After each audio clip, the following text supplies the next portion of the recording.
Okay, बिस्मिल्लाहिर्रहमानिर्रहीम। Mister Ali sir university उम्मीद वालों को अल्लाह ताला सारे को रिपेयर में शो उम्मीद करते हैं कि आप सारे खैरियत से होंगे। आज आप मुझे देख रहे हैं मेरे चैनल के ऊपर शेरोज़ अब्दुल्ला के नाम से हमारा चैनल है। उम्मीद करता हूँ कि आपने सब्सक्राइब किया होगा और अपने सर्कल में शेयर भी करते होंगे। बिस्मिल्लाह करते हैं। आज का जो हमारा टॉपिक है साइंस कॉलेज में फिलहाल हम खड़े हुए हैं और साइंस कॉलेज में हमारा जो चैप्टर नंबर 2 है वो चल रहा है और सेकंड ईयर की फिजिक्स। आज का जो टॉपिक है that is very interesting topic, that is thermocouples.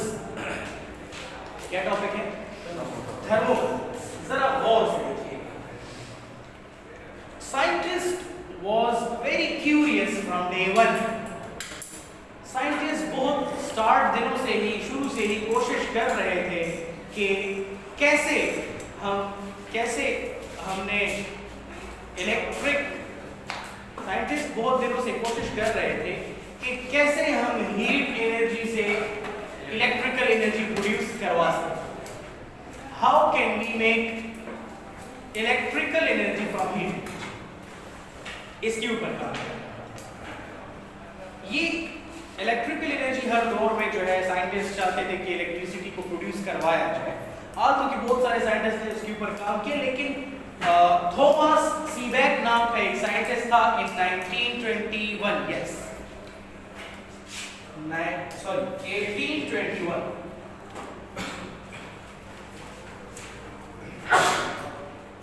Sorry 1821 में हमारे पास एक साइंटिस्ट था थॉमस सीबेक।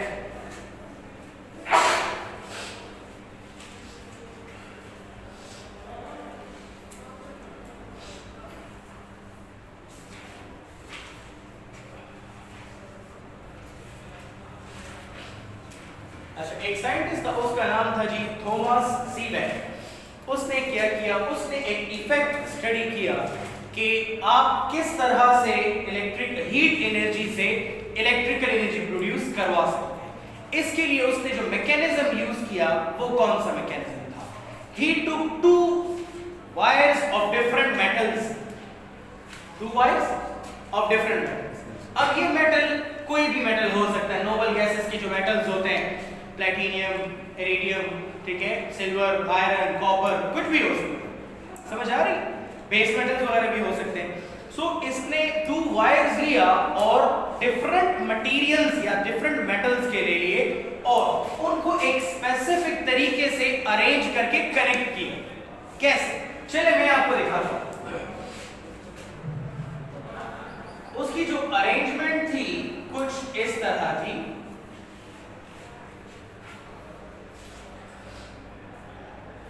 एक साइड पे उसने, ये जी है हमारे पास हॉट जंक्शन,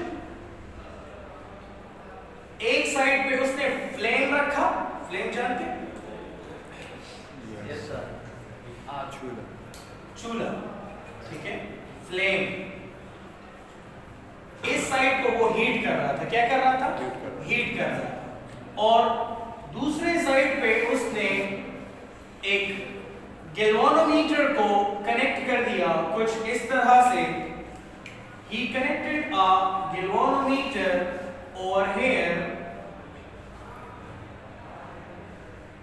इस तरह से, ठीक है। याद रखें कि ये हमारे पास क्या है? गैल्वेनोमीटर।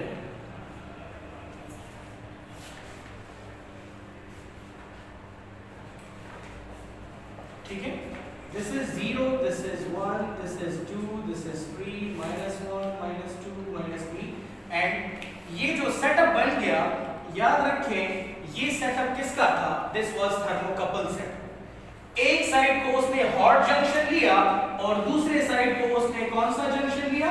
Cold junction. सही हो गया। चलिए मैं कहता हूं कि यहां पर जो टेम्परेचर होगा, let suppose I consider as T1। यहां पर टेम्परेचर को हमने क्या कंसीडर किया? T1। और यहां पर जो हमें टेम्परेचर मिलेगा आई कंसीडर एट T2। क्या कंसीडर करेंगे? T2। ये जो पैटर्न है ये एक डायरेक्ट तरीका है। This is a very direct method through which heat energy can be converted into electrical energy. समझ गए? अच्छा, याद रखें जब इन दोनों जंक्शंस के दरमियान टेम्परेचर ग्रेडियंट जितना ज्यादा होगा, ग्रेडियंट याद रखिए चेंज को कहा जाता है, ग्रेडियंट मींस चेंज, जितना इन दोनों जंक्शंस का टेम्परेचर डिफरेंस ज्यादा होगा, हाँ जी, जितना इन दोनों जंक्शंस का टेम्परेचर डिफरेंस ज्यादा होगा उतना ज्यादा इलेक्ट्रिकल एनर्जी जो है वो प्रोड्यूस हो जाएगी। समझ आ रही? टेम्परेचर डिफरेंस ज्यादा होना का मतलब ज्यादा इलेक्ट्रिक करंट जनरेट हो। समझ आ रही है यहाँ पे? कोई मसला तो नहीं। आगे चलते हैं। देखिए अब इस प्रोसेस में बेसिकली क्या हो रहा था, यहां पर वो एक वायर फॉर एग्जांपल उसने ये जो आपको नजर आ रहा है ना, ये कॉपर और आयरन दो तरह के वायर उसने लिए हुए। कौन कौन से वायर लिए हुए? एक कॉपर के लिए हुआ और एक आयरन के लिए हुआ। इस प्रोसेस में एक साइड को वो फ्लेम कर रहा है, चूल्हे के ऊपर रखा हुआ है या स्टोव के ऊपर रखा हुआ है, ठीक है, या बर्नर लगाया हुआ है, एक साइड हीट हो रहा है दूसरा साइड कोल्ड है।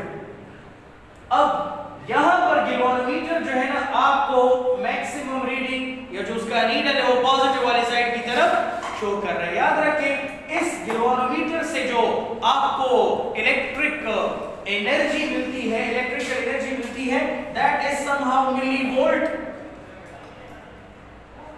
ठीक है, मिलीवोल्ट के बहुत ज्यादा नहीं होती, बहुत ज्यादा नहीं होती लेकिन थोड़ी सी होती है।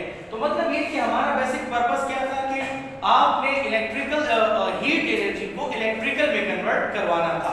याद रखें इससे जो वोल्टेज आपको मिलता है या इस पूरे प्रोसेस को या इससे जो ईएमएफ आपको मिलता है उसको हम सीबैक ईएमएफ कहते हैं। क्या कहते हैं? सीबैक ईएमएफ कहते हैं। इस पूरे फिनोमेना को हम लोग सीबैक इफेक्ट कहते हैं। क्या कहते हैं? सीबैक effect. The EMF obtained through this process या mechanism is called seeback EMF। और इस पूरे होल फिनोमेना को हम लोग क्या कहते हैं? seeback effect. सही हो गया? चलिए आगे चलते हैं। The EMF obtained through this process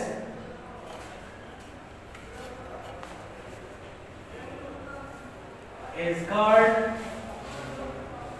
seeback EMF। उसको क्या कहते हैं? seeback EMF कहते हैं। और इस प्रोसेस में, इस होल प्रोसेस को हम लोग seeback इफेक्ट कहते हैं, ठीक है। While this whole process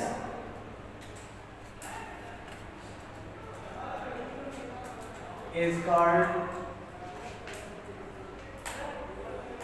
seeback effect. क्या कहते हैं उसको हम लोग? seeback effect. इस पूरे प्रोसेस को हम क्या कहेंगे? seeback effect. क्या कहेंगे भाई? seeback effect. सही हो गया। अच्छा अब जरा और से देखें। याद रखें कि इस प्रोसेस में हमारे पास जो ईएमएफ ऑब्टेन होता है उसकी अपनी एक खास इक्वेशन है। उस ईएमएफ की हमारे पास एक खास इक्वेशन है। समझ आ रही? और वो इक्वेशन क्या है? याद रखें वो इक्वेशन हमारे पास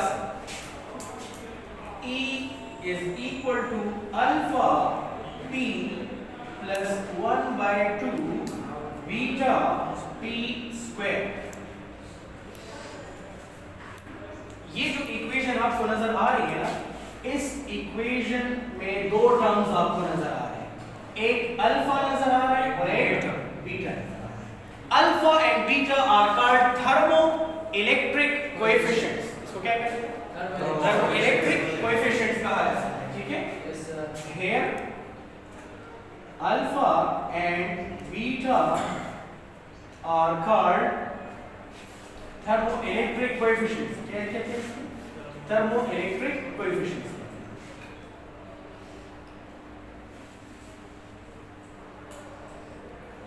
कोएफिशिएंट्स, थर्मो इलेक्ट्रिक कोएफिशिएंट्स कहते हैं। क्या कहते हैं? Thermoelectric coefficients. और इनकी एक खास वैल्यू होती है, अल्फा और बीटा की कोई खास वैल्यू होती है और हर मेटल के लिए अलग अलग होती है। अल्फा और बीटा की वैल्यू हर मेटल के लिए डिफरेंट डिफरेंट। समझ आ रही है? हर मेटल के लिए ये डिफरेंट होता है। और ये वो इक्वेशन है जिसके जरिए आप ये फाइंड आउट कर सकते हो कि किसी भी सर्किट में जो थर्मो इलेक्ट्रिक ईएमएफ जनरेट हुआ है वो कितना हुआ है, थर्मो इलेक्ट्रिक ईएमएफ कितना जनरेट हुआ है, समझे? इस इक्वेशन के जरिए हम फाइंड आउट कर सकते हैं। जी मतलब सर कितनी थर्मल एनर्जी कितनी इलेक्ट्रिकल एनर्जी में कन्वर्ट हुई? Exactly, how much thermal energy is converted into electrical energy, the magnitude of that EMF could be found by using this equation. Yes sir, समझ आ रही है? यस क्लियर हो गया? ठीक है, so this was very interesting topic. आजकल इसके ऊपर बहुत सारी चीजें काम कर रही है। आजकल थर्मो इलेक्ट्रिक फील्ड बहुत ज्यादा है। थर्मो इलेक्ट्रिक जनरेटर्स होते हैं, थर्मो इलेक्ट्रिक हीटर्स होते हैं, थर्मो इलेक्ट्रिक आपके पास मशीन्स हैं, मुख्तलिफ चीजें हैं जो कि थर्मो इलेक्ट्रिक के ऊपर काम करते हैं। ये बेसिकली एक टेम्परेचर मेजरिंग डिवाइस, ये क्या है? टेम्परेचर मेजरिंग डिवाइस या टेम्परेचर को सेंस करने का डिवाइस है। It is basically temperature measuring device या टेम्परेचर सेंसर का काम करता है। समझ आ रही? इंडस्ट्रीज वगैरह में आपके पास जब इंजन बहुत ज्यादा हीट अप हो जाता है तो अलार्म बजना शुरू हो जाता है। yes. समझ आ रही? तो वर्कर्स आकर उस मशीन को देख लेते हैं कि भाई इसमें या तो मटेरियल कम हो गया या कोई और फ्लॉ आ गया है, ये खराब भी उनको पता लग जाता है। ठीक है, तो आजकल जो है थर्मो इलेक्ट्रिक इफेक्ट के ऊपर बहुत ज्यादा इंडस्ट्री लेवल पे काम हो रहा है और ऑलरेडी हो भी चुका है बहुत ज्यादा।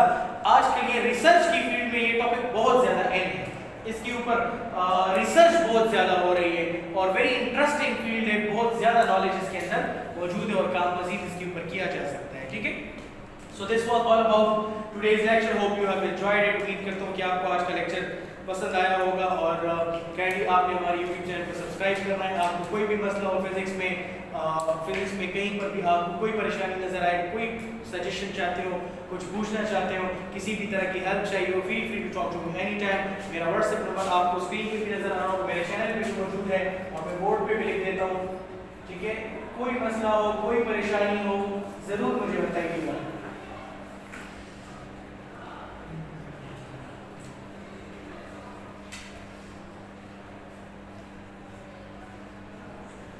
जीरो 333979344 ये मेरा व्हाट्सएप नंबर है। किसी भी बच्चे को कोई मसला हो, कोई परेशानी हो, कोई हेल्प चाहिए हो, feel free to talk to me any time. Right, thank you so much. अपना और अपने लोगों का बहुत ज़्यादा ख्याल रखिएगा। Thank you for watching. अल्लाह हाफिज़।